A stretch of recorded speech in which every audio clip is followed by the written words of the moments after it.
Assalamualaikum warahmatullahi wabarakatuh. Pada kesempatan kali ini saya akan menjawab tentang soal-soal UAS mata kuliah Teknologi Informasi dan Komunikasi.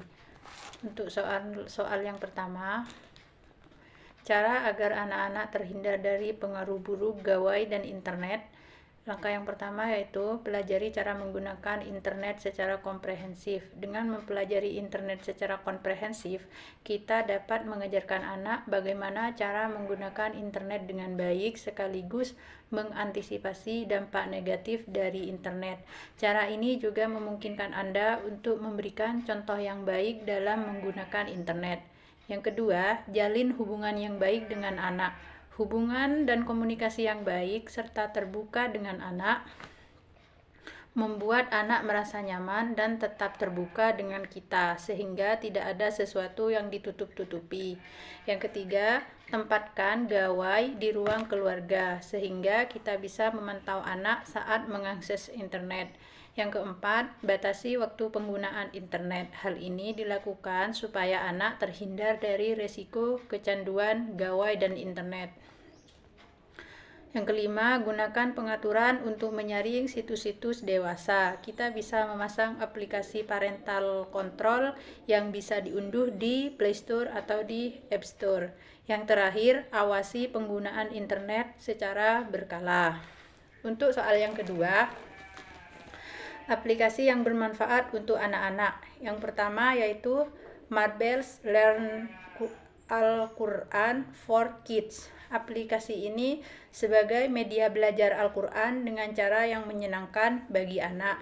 Yang kedua, paket belajar lengkap untuk anak TK dan PAUD. Aplikasi ini menyediakan modul belajar bagi anak-anak tentang berbagai hal mulai dari membaca, mengaji, berhitung, menulis, dan lain-lain.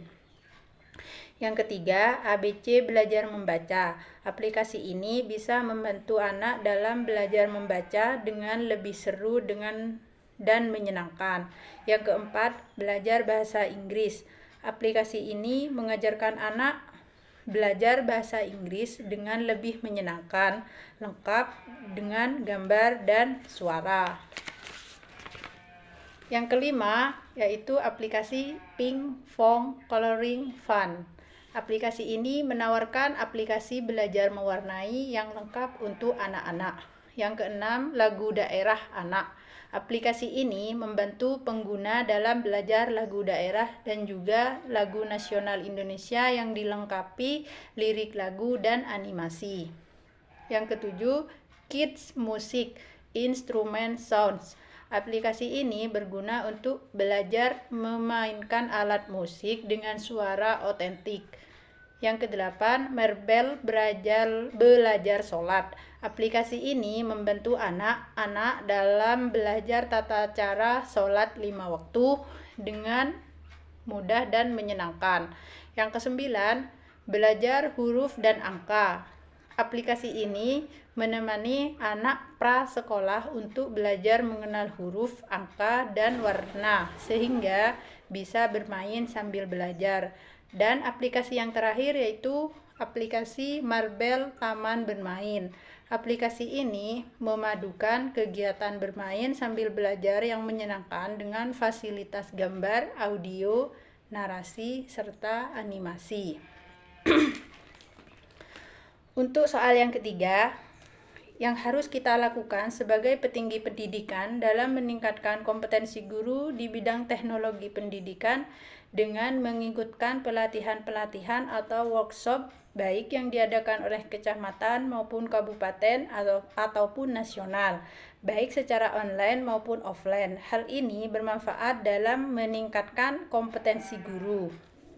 Dan yang harus dilakukan jika ada guru yang malas untuk mengembangkan diri terkait teknologi pembelajaran adalah dengan memberikan dorongan dan motivasi untuk memajukan diri sendiri juga lembaga kita jika ingin bersaing dengan lembaga lain untuk menjadi lebih baik dan berkualitas. Kemudian untuk soal yang nomor 4 terkait aplikasi yang pernah digunakan saat belajar mengajar di masa pandemi. Di sekolah kami hanya menggunakan aplikasi WhatsApp Group.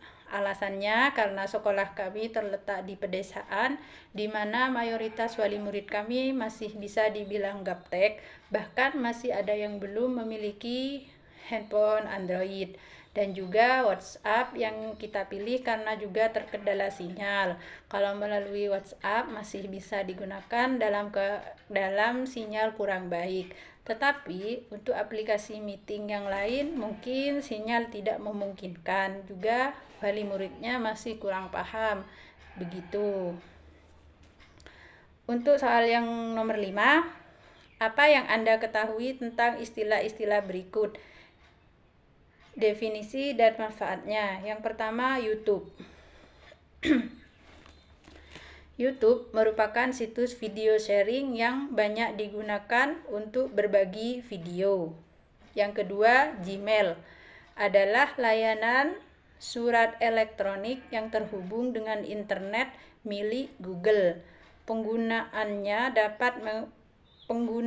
dapat mengakses Gmail dalam bentuk surat web. Yang ketiga, Google Drive merupakan layanan penyimpanan data tersinkronisasi yang dikembangkan oleh Google. Digunakan untuk menyimpan dan mengakses file secara online. Yang keempat, PDF atau Portable Document Format adalah sebuah format berkas yang digunakan untuk keperluan pertukaran dokumen digital. Berfungsi membuat dan menyimpan sebuah dokumen yang berisi teks, gambar, dan link. PDF mengirim dokumen yang sudah jadi atau dalam bentuk baku, tidak dapat dirubah lagi. Yang kelima, Al-Quran in Word merupakan aplikasi memasukkan tulisan Al-Quran ke dalam Microsoft Word. Manfaatnya membantu kita dalam memasukkan Quran ke dalam Microsoft Word tanpa mengetik. Yang keenam, Microsoft Office merupakan perangkat lunak yang dimanfaatkan untuk mengolah, menyimpan, dan mengkombinasikan data berbentuk dokumen. Aplikasi yang ada di dalam Microsoft Office yang terkenal adalah Microsoft Excel, Microsoft Word, dan PowerPoint. Yang ketujuh, Blog. Blog adalah sebuah website atau jurnal online yang berisi informasi berbentuk tulisan yang dibuat sebagai posting pada sebuah halaman web. Blog menjadi sarana mengasah keterampilan menulis dan dapat dikenal oleh banyak orang. Yang kedelapan, Zoom merupakan sebuah program perangkat lunak telekonferensi video yang dikembangkan oleh Zoom Video Communication, bermanfaat dalam melakukan rapat atau meeting secara online. Yang kesembilan, Google Meet. Google Meet adalah aplikasi video conference milik Google, digunakan untuk rapat online juga. Yang kesepuluh, Hybrid Dev merupakan aplikasi edukasi untuk anak-anak TK. Manfaatnya dari Hybrid Dev adalah sebagai sarana pembelajaran yang menyenangkan bagi anak TK yang dilengkapi dengan suara, gambar, dan animasi yang menarik. Yang ke-11, cek plagiarisme adalah proses pencarian bagian yang diduga plagiat dari sebuah karya. Aplikasi yang digunakan untuk mengecek plagiarisme bersifat seperti Turnitin, Plexscan, dan lain-lain. Bermanfaat untuk mengecek tingkat plagiat atau penjiplakan dari karya orang lain. Demikianlah yang dapat saya sampaikan. Kurang lebihnya mohon maaf. Saya akhiri. Wassalamualaikum warahmatullahi wabarakatuh.